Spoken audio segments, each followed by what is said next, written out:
Long before it became the city of love or the shining capital of France, Paris was a muddy island surrounded by the slow, cold waters of the River Seine. It wasn't a place of romance or grandeur then. It was a swampy patch of land, thick with reeds, fog, and the sound of water lapping against the shores. But on that wet island, a small Celtic tribe decided to build their home, and that decision would change European history. Around 250 BC, a tribe called the Parisii settled on a tiny island in the Seine, known today as the Île de la Cité. They were part of the larger Celtic group known as the Gauls, who lived across what is now France. The island gave them a natural defense. The river on all sides made it difficult for enemies to attack, and it was also an excellent trading spot. The Seine linked inland Gaul to the sea, and the Parisii took advantage of that. They traded goods like salt, metals, and furs, earning their place in the network of trade routes that crossed Europe. The Parisii were not a large or powerful tribe, but they were well positioned. Their settlement was simple wooden huts built on raised ground, with narrow dirt paths running between them. The island was often flooded, turning the surrounding land into marsh, but they adapted to it. Archaeological findings showed evidence of early bridges or wooden walkways connecting the island to the banks. From this practical but unremarkable beginning, the story of Paris began. Then came the Romans. In 52 BCE, Julius Caesar invaded Gaul as part of his campaign to expand the Roman Republic. The Parisii, like many other Gallic tribes, resisted. Their leader, Camullogenus, tried to defend the settlement, but the Roman legions were far stronger. The city fell, and the Romans rebuilt it in their own image. They called it Lutetia Parisiorum, Lutetia of the Parisii. The name Lutetia probably came from the Latin word lutum, meaning mud. Even the Romans saw the swampy nature of the place, but they recognized its strategic value too. Situated at a natural crossing of the Seine, it was the perfect spot to control movement between northern and southern Gaul. Under Roman rule, Lutetia grew into a small but organized town.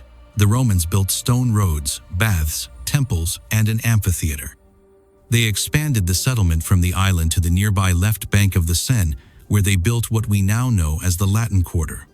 It had all the hallmarks of a Roman town: a forum, an aqueduct, and villas with mosaic floors. By the 3rd century CE, Christianity began to spread across Gaul, and the city gained its first bishop, Saint Denis.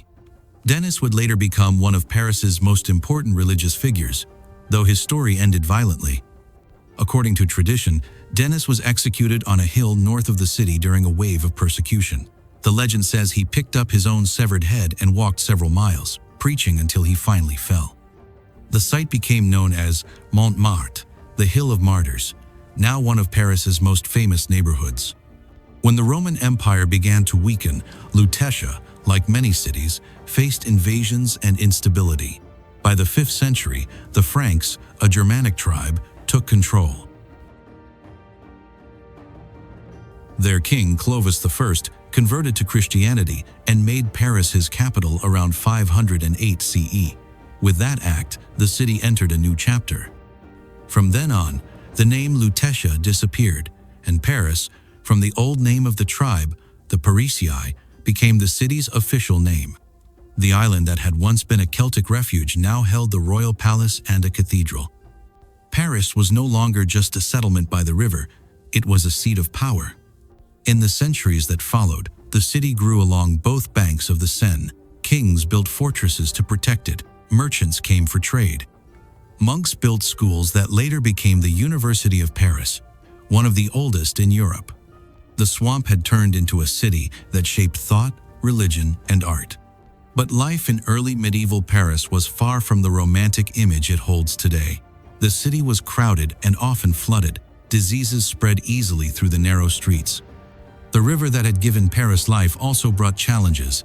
It overflowed frequently, soaking the low-lying areas and filling them with mud. But even still, the people stayed, because the location remained too valuable to abandon. By the 12th century, Paris had become the heart of a growing kingdom. The construction of Notre Dame Cathedral began on the Île de la Cité in 1163. It took almost 2 centuries to complete. The cathedral, with its tall spires and stained glass, symbolized the city's transformation from a trading post in a swamp to a center of faith and culture. By the 17th and 18th centuries, Paris had grown beyond its island core. Stone bridges, grand boulevards, and palaces replaced the old wooden streets. The Louvre, once a medieval fortress, became a royal residence. The city expanded outward, drawing artists, thinkers, and revolutionaries. Its swamps had been drained, its roads paved, and its skyline filled with domes and towers. Yet, even in its modern beauty, traces of that first landscape remain. The Seine still divides the city, and the Ile de la Cité still sits at its center, home to Notre Dame and the ancient palace where the earliest rulers once lived. Beneath its streets lie layers of history, Roman ruins, medieval foundations, and the bones of the city's first inhabitants. The story of Paris is a reminder that great cities often start in unlikely places. A muddy island became a capital of art, fashion, and culture. The same river that once surrounded a Celtic swamp now reflects the lights of bridges, towers, and boulevards admired around the world. The transformation took more than 2,000 years, and it began with traders and fishermen, and then grew through empires, kings, and revolutions. Paris became more than a city. It became an idea, a symbol of what human beings can build when they refuse to be limited by the land beneath their feet. From the swamp that was once Lutetia rose a city that would one day call itself La Ville Lumière, the city of light. And through every age, the Seine has carried the same reflection, that from the simplest beginnings, beauty can rise and endure. Did you enjoy watching this video? Please leave a like, share, and subscribe to the channel to see more of our quality contents.